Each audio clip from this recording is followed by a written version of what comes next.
Hello, everybody, and welcome to another edition of Dimes, a college basketball podcast. I'm Matthew Brune, and joining me once again is Jamie Shaw. And today, Jamie, we are joined by the head coach of Baylor men's basketball, Scott Drew. Coach, how are you doing today? Man, I'm doing great. It's a beautiful day in Waco. Looks like it's going to be about 85, sunny.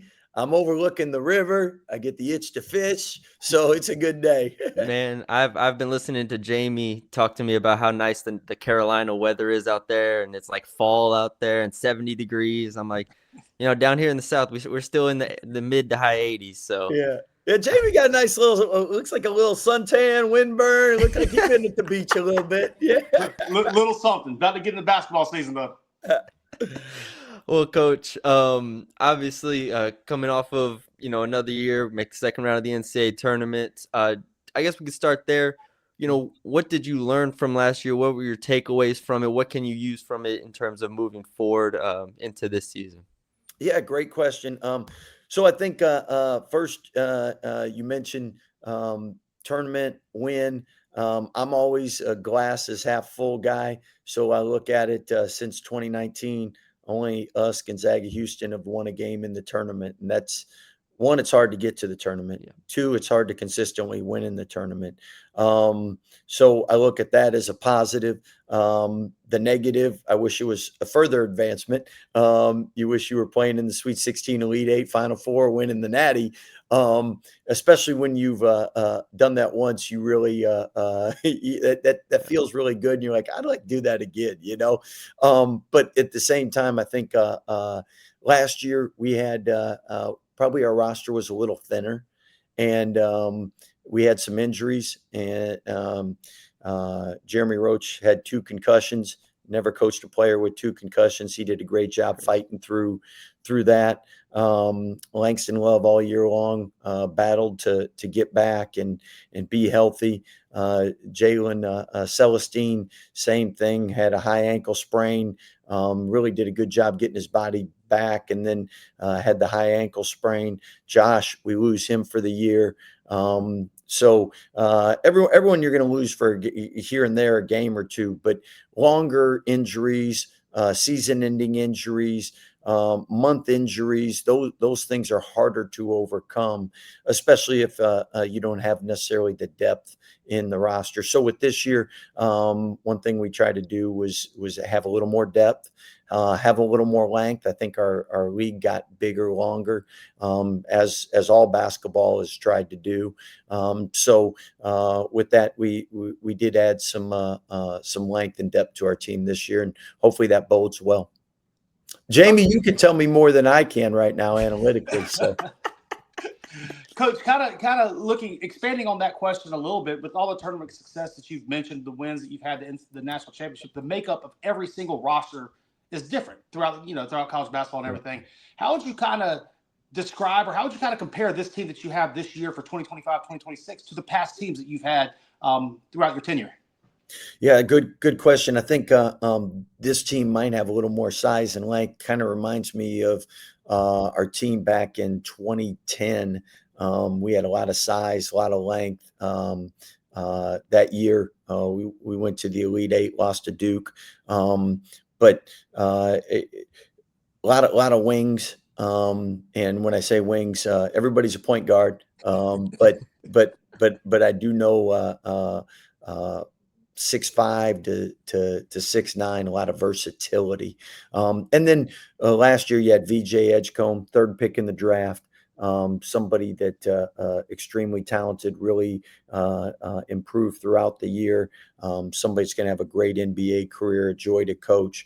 But I don't think we got some guys that can be drafted. Tunde Yasafu's high on some draft boards, but we don't have anyone listed as a top 5 pick going into the year. And then with that, Norchad Omier last year was Mr. Double-Double. I know COVID allowed people to get some extra games, but he has his name all over the NCAA record book, and a tremendous grown man. player. So we got some guys now that have opportunities moving up levels from mid-major programs to see can they be as successful on the high major level. And we've had a lot of guys that have had experience with that, starting with Davion Mitchell, who and I won't say he moved up a level, but someone that didn't play as much coming in and then ended up being the ninth pick. You had Maceo Teague came in that year from Asheville. Jared Butler came in that year. They all came together and really helped shape Baylor basketball for a nice run there. Yeah, you mentioned the wings, the size. What has it been like trying to like rebuild that defensive identity? I mean, Yeah. Skillings, Bodo kind of guys that are known to be athletes and defenders. Just what has that been like early on, and what was kind of the thought process throughout the offseason? Yeah, it was really a blessing playing in the university games because we were able to practice and then play meaningful competition this summer to see what people could do. But I know defensively, that's something. Offensively, we've been really, really good analytically for the last 14 years. Defensively, the years we've been good. We've been a top 10 team. The years that we haven't been as good, that's been the struggle. So I think size and length, athleticism, people that have a track record of being good defenders, all league defenders, helps with that to begin with. I think every coach would say defensively, if you could have someone bigger, stronger, faster, more athletic, would you do that? And the answer is always yes. So I do think we have people that have potential to be really good defenders, and even Tunde, Anthony Edwards, athletically, size. I mean, VJ Edgecombe was a great defender, but I mean, Tunde has a chance, same thing, to be an all-league defender, defensive player of the year type player. Coach, kind of with building your roster, the recruiting landscape has changed so much over the past even 5 years, let alone 15 or 20. As you head into ideally the end of the season and take inventory of your current roster, how do you go about managing your recruiting process between the transfer portal, retention, and the high school ranks of players? Honestly, Jason Smith's our GM, and he's done a tremendous job. We have a great staff, but it's really one of those times where what you love about sports, and since we're in basketball, let's go basketball. Some teams, Syracuse won a natty playing a zone. Other people have won natties pressing and aggressive man-to-man. Others with pack line defense. Ron Sanchez, a ton of defensive success with the Bennett family. Somebody on our staff now, and I know defensively brings a great deal of wisdom and knowledge. But with that, my point is there's a lot of different ways to be successful. And in recruiting right now, with the portal, with NIL, with the COVID year, really, I don't think anyone has enough analytical data to say this is the way to do it. Because at the beginning of the year, what does everyone say? You need more data. And I think that's when you start out a new business, the excitement also is trying to figure it out. And I know right now everybody's trying to figure it out. And as things stabilize and as we get a couple years data, I mean, normally people would tell you it's better with the COVID year to have fifth-year guys than it is to have a bunch of first-year guys. But you know what? Duke was pretty good last year too. So they didn't win it all, but I mean, that was, so my point is that common, I don't know if there's exactly, this is one high school player, one junior college player, one prep school, two international player, have to be 23. Like there isn't enough data to really put that together yet. Every coach has to figure it out themselves, what's best for their program and in their current situation, what can NIL wise that works for them. What's it been like having a GM and being able, like, how does that go? Like, how does that go for you? And obviously communication, being on the same page, everything like that. But then his, that job is something that is fairly new in terms of college basketball. Yeah, I think with us and a lot of programs have gone with the GM because it obviously simplifies things, makes it easier, and our GM's the one that has the agent talks and handles the contracts, and that's a big load off any coach's plate. At the same time, I think again this is transition. We all listen to experts like Jamie on what he thinks. And you learn from everybody, and you take what everyone says. But then every situation is a little different. I mean, where you live, what you do, what league you're in, like what works, what doesn't work, and then you put your twist on it. And you know what? At the end of the year, it either works or doesn't work. I think the one thing we all know in sports, though, is that injuries can affect no matter what. I mean, you take the best football team. If Patrick Mahomes does not play, if Jalen Hurts does not play the whole year, probably changes their outlook and what they produce this year. So key injuries, no matter what sport, and I'm mentioning football because that's where we're at right now. But like in the NBA, whichever team's favored to win it, you take their best player off of it. I don't know if they're picked to win it. So yeah, you have to be years that you win it, you have to be blessed injury wise and avoid key injuries or long-term injuries or timely injuries. For us, the NCAA tournament's pretty timely. You've mentioned Tunde Yusufu a couple times already. Recently, well, throughout your tenure, but recently especially, you've had some pretty good success with freshmen from Jeremy Sohan going through, Jacoby Walter, Eves Misi, Keontae George, VJ Absco most recently. Kendall Brown. McDonald's All-American Tunde, California's all-time leading scorer Tunde. What are you kind of seeing from him so far on this team and through workouts? Well, I think one thing that we're the only school to have a top 19 pick 5 years in a row. Mm-hmm. And what's great is our freshmen, when they come in, not only do they have us and the upperclassmen, but our former players do a great job.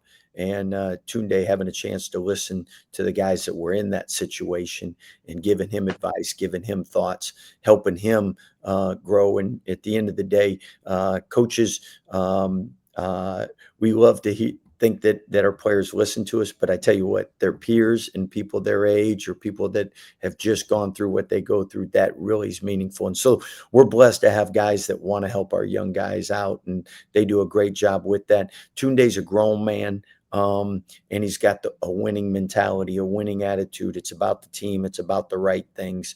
And with that, why people normally want experienced players is because the size, the physicality. Well, Tunde already has that.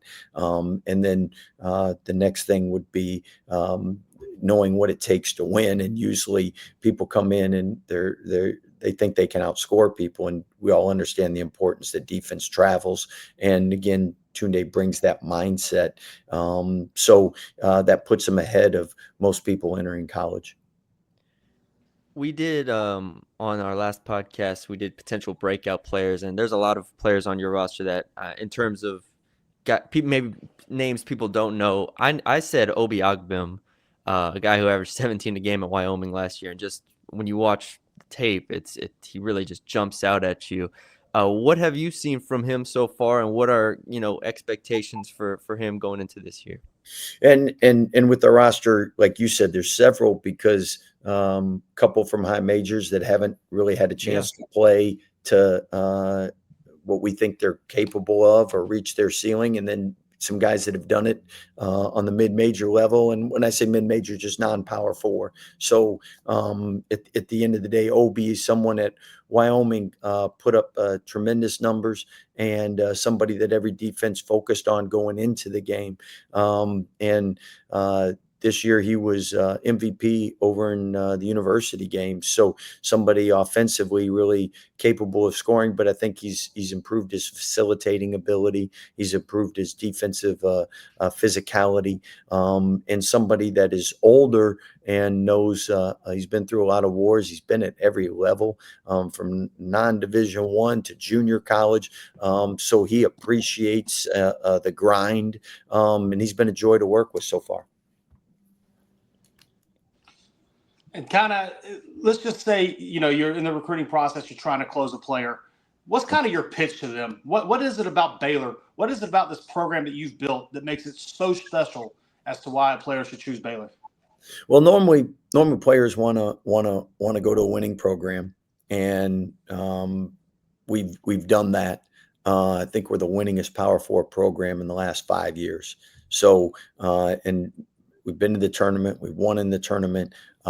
So people like that. The second thing is they all want to be pros, and we've had the fourth most players drafted in the last 5 years.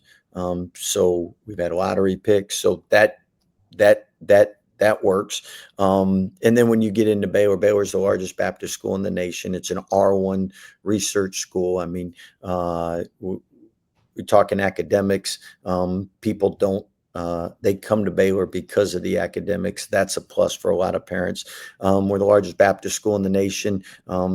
If you're a Christian, that's an appealing to some people. If spiritually, that doesn't matter, but you appreciate the values at a Christian school and what they instill, that matters. So there's a lot of positives with Baylor University. It's a beautiful campus. We have Foster Pavilion, a new arena. So if you're into facilities, you come in and you're like, this is brand new, and it is. And a lot of people stop spending money on facilities, and everything's gone to NIL. So they get a chance to come here, and we don't have as many distractions in Waco. They can focus on their craft. It's a family atmosphere. So a lot of positive things. The great thing is there's a lot of Division I schools, so everyone can pick their niche and what they're looking for.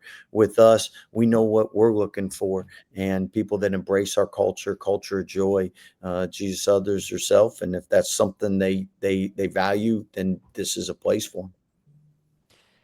Well, Coach, my last question, you kind of mentioned it, but you'll have let's go back to the first few weeks of practice for y'all. Obviously it's September right now. Y'all are about to really ramp things up. How do you balance kind of setting in your culture, but then also it's time to start installing actual basketball stuff? And I'm sure y'all already have to a degree, but like, how do you balance that and start turning up the heat on the basketball compared to actually getting people to understand, this is what I expect. This is what we expect as a staff.